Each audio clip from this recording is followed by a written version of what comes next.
You're gripping the wheel of a Rolls-Royce Cullinan Black Badge. The leather still carries that faint new car scent. The engine runs so silently you can hear your own breathing. The light ahead switches to red. Through your window, a woman jogs to catch the 6:47 bus, her backpack thumping against her shoulders, and something tightens in your chest before you can even put a name to it. You recognize that bus. You recognize that sprint. 10 years back, you were the one standing at that exact stop, staring at your phone, hoping the fare would clear, hoping for a dozen things you never said aloud. Stage 1. The years spent waiting at the bus stop. A decade ago, that corner belonged to you. Not the bus itself, but the waiting, that particular flavor of exhaustion that comes from glancing at a phone screen every minute and a half, watching a balance countdown, hoping it wouldn't drop below zero. Some mornings it held. The fare went through. Other mornings it didn't, and you found a way to make it work regardless, standing there willing $9.75 into existence out of nothing. You were 22, splitting a 2-bedroom apartment in a neighborhood with more laundromats than restaurants, and your roommate Dion clocked out from a warehouse job 40 minutes away, too far for the bus and too broke for a car. Some nights you'd hear him stumble in after midnight, wiped out, having handed over more to a rideshare driver than he'd earned in his last 2 hours on shift. Neither of you ever said the word, hoping it wouldn't drop below zero. Some mornings it held. The fare went through. Other mornings it didn't, and you found a way to make it work regardless. Standing there willing $9.75 into existence out of nothing. You were 22, splitting a 2-bedroom apartment in a neighborhood with more laundromats than restaurants, and your roommate Dion clocked out from a warehouse job 40 minutes away, too far for the bus and too broke for a car. Some nights you'd hear him stumble in after midnight, wiped out, having handed over more to a rideshare driver than he'd earned in his last 2 hours on shift. Neither of you ever said the word poor out loud. You didn't need to. It lived there with you quietly, in the size of your grocery bags, in the way you both winced whenever the word surge came up. That first car wasn't really a choice. It was relief so overwhelming it felt almost sacred. A 2016 Honda Civic LX, silver, 96,000 miles, pulled off a Facebook Marketplace post from a guy named Terrence who was trading up for a truck. $8,400, cash, most of it borrowed against a 0% introductory credit card you swore you'd pay down before the promo period expired. You remember sitting behind the wheel in his driveway, engine idling, hands resting on something that finally belonged to you, feeling something you hadn't planned for.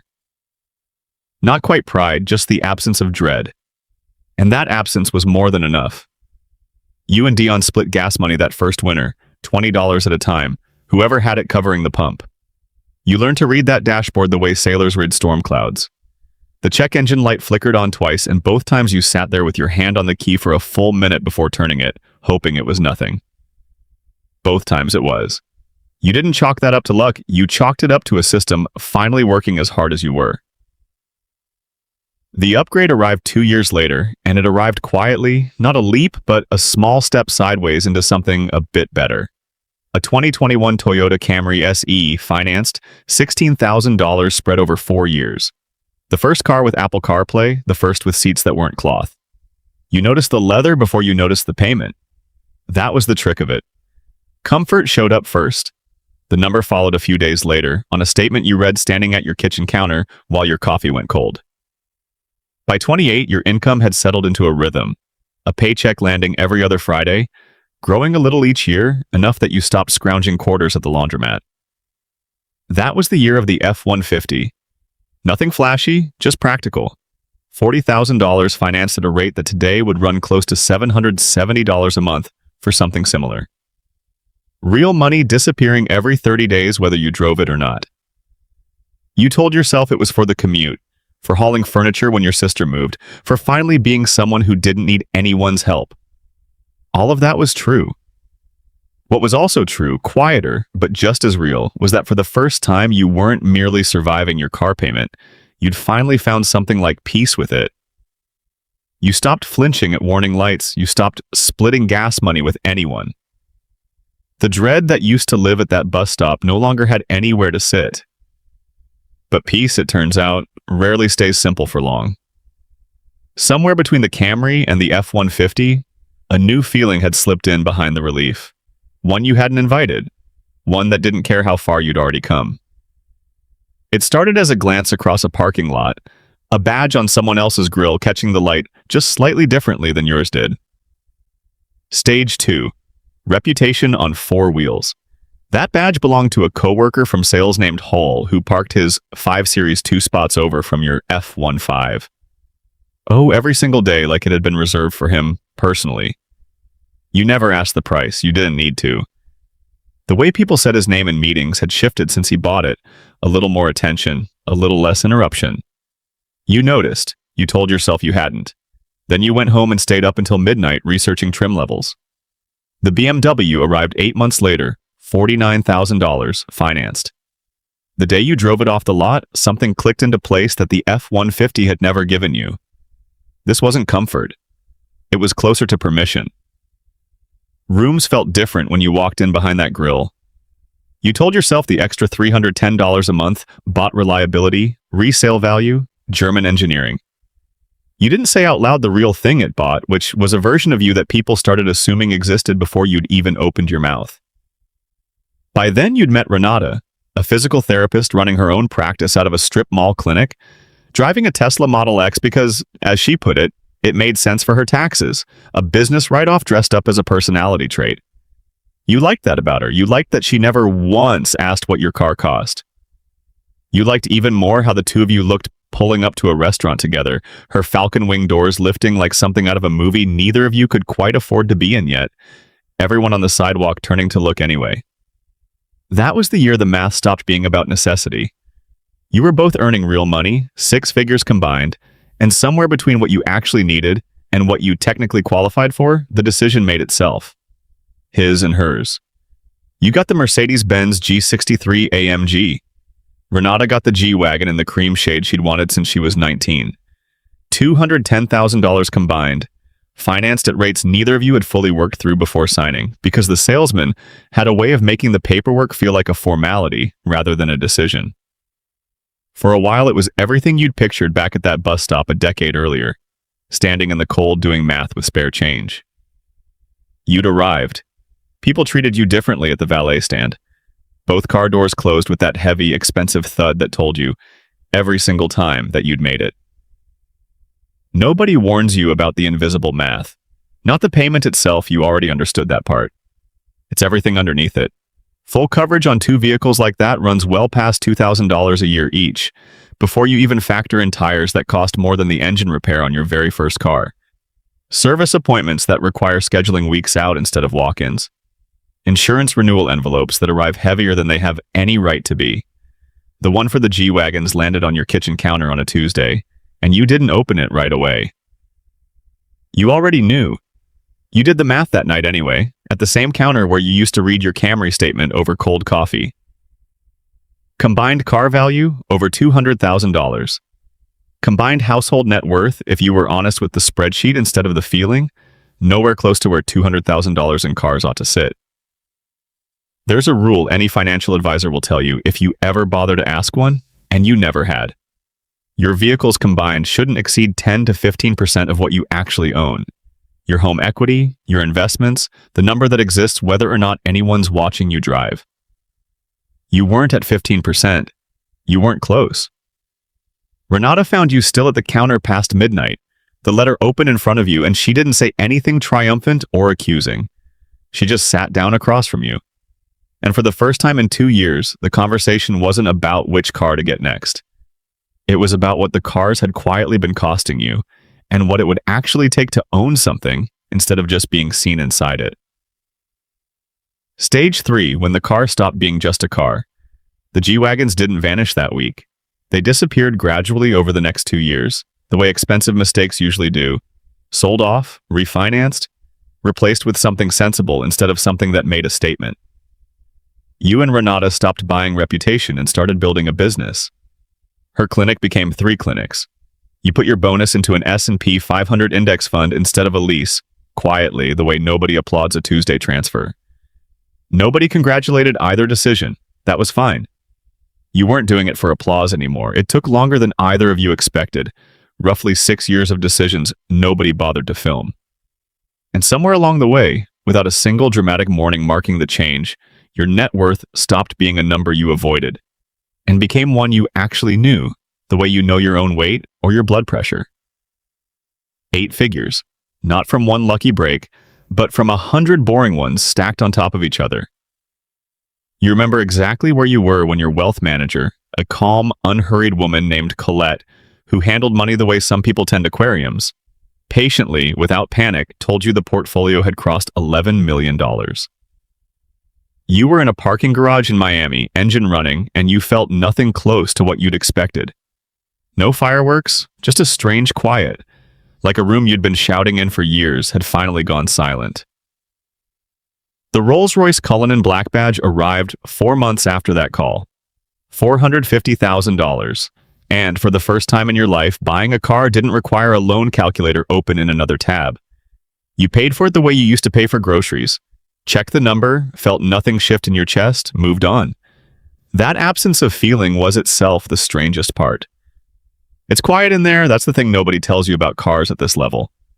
The doors don't just shut heavier, they shut silently, as if the outside world had been asked to wait somewhere else. One evening, you drive it to dinner with Renata along a stretch of Naples coastline, where you're now seriously considering a property in Port Royal. $14 million, private dock, sightlines with no other house in view. You stand in the driveway of the listing with the agent and catch yourself running math you never used to run.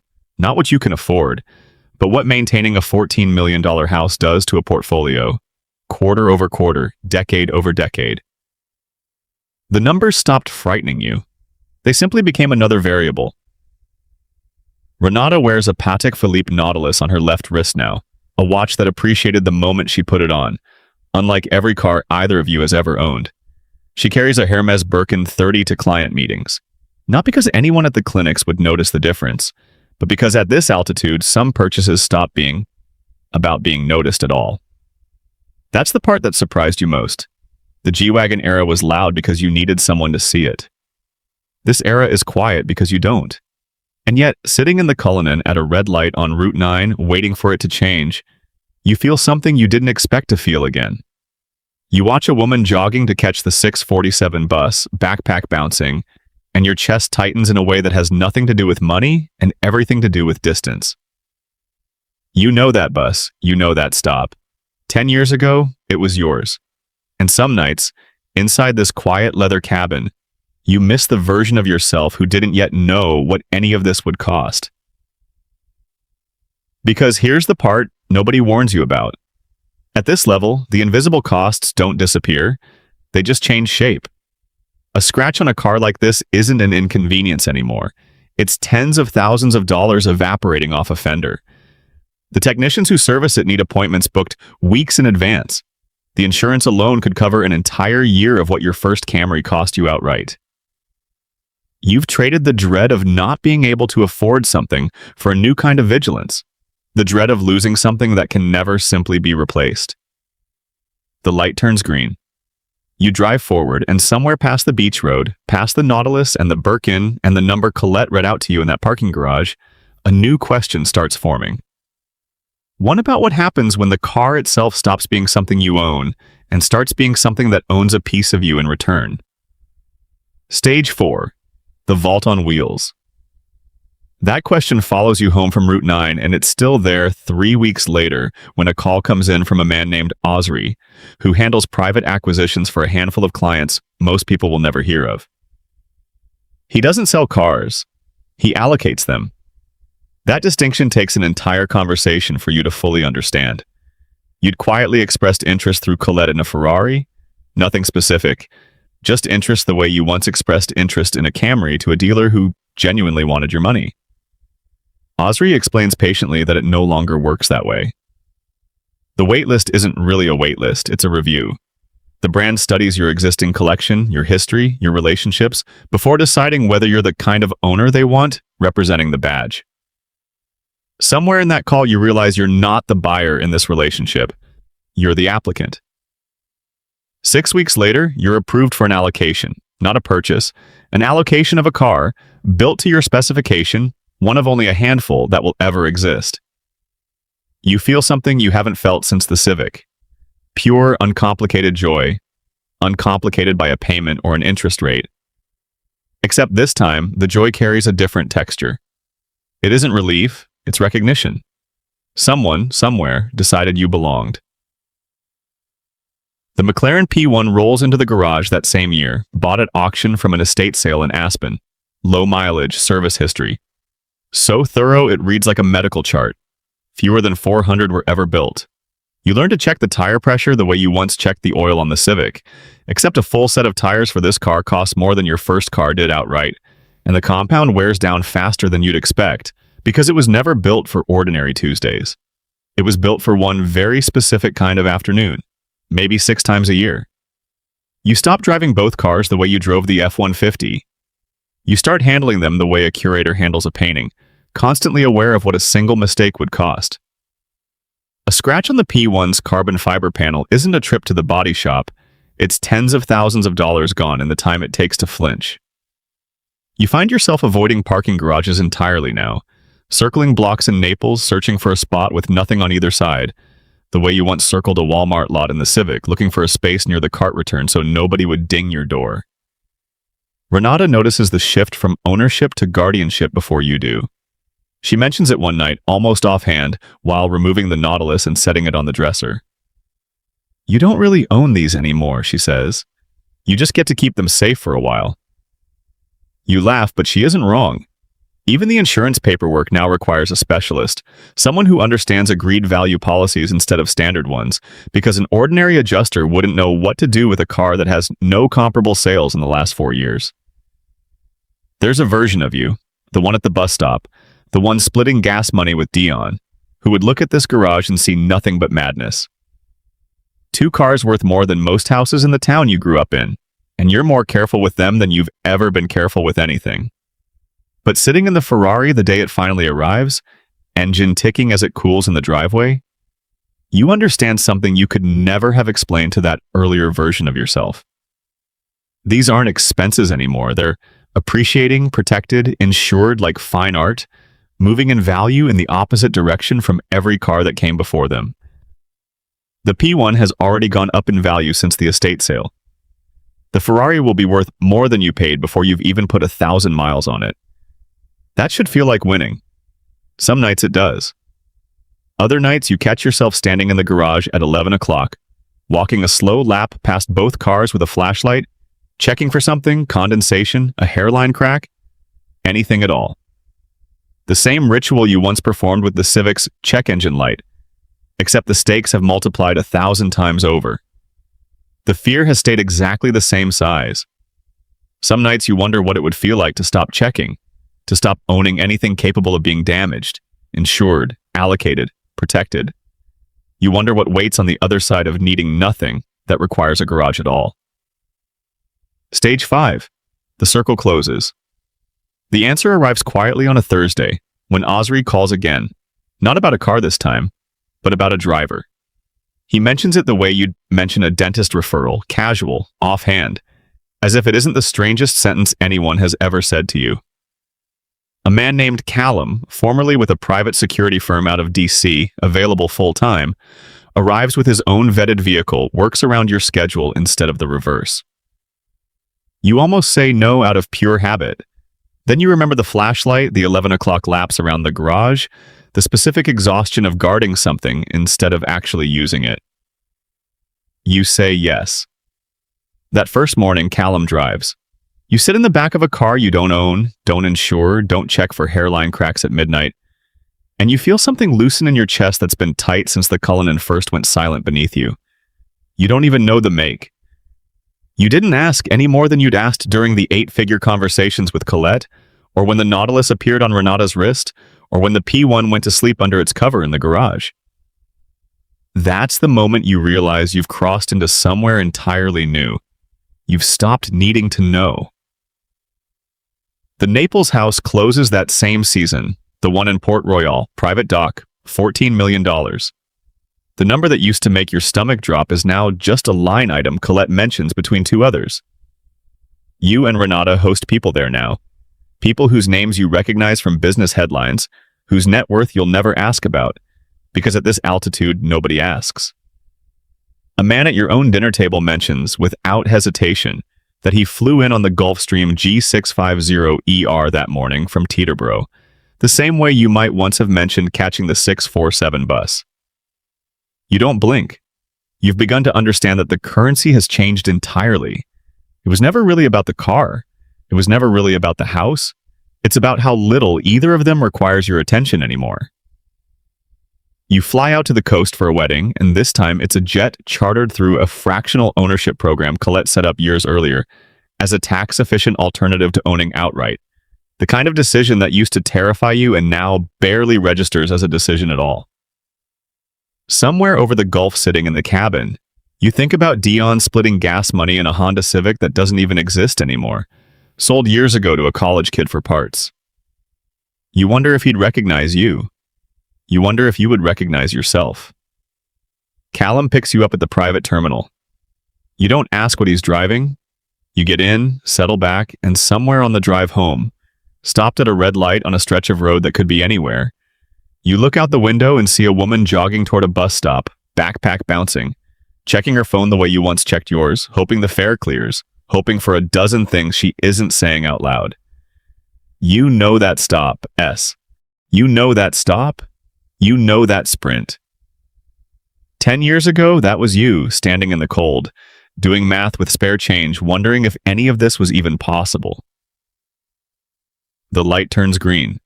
Callum pulls forward, and you don't reach for the wheel because there isn't one in front of you anymore. There's only quiet, the same quiet you first felt inside the Cullinan, except deeper now, more complete. The sound of a life that no longer needs you to manage it, car by car, payment by payment, dread by dread. You used to believe wealth meant the Rolls-Royce. Then you believed it meant the Ferrari nobody could simply buy their way into. Now, sitting in the back of a car you'll never own, driven by a man you trust completely, gliding past a bus stop that used to be your entire world, you understand it was never really about what you drove at all. It was about the day you stopped needing to. The bus stop never really left. You still see it sometimes. That stretch of road, that stop, that jogging figure with the backpack. Not because it haunts you, but because you finally understand what it was actually asking you. All those years ago, standing there with change in your palm. It was never asking what you'd drive. It was asking what you'd let a car say on your behalf, and when you'd finally stop needing it to say anything at all. Callum takes the next turn without you saying a word. The house comes into view. Dock lights glowing, the water still. You think about the Civic sometimes, sold for parts, long gone. You think about Dion less often than you probably should.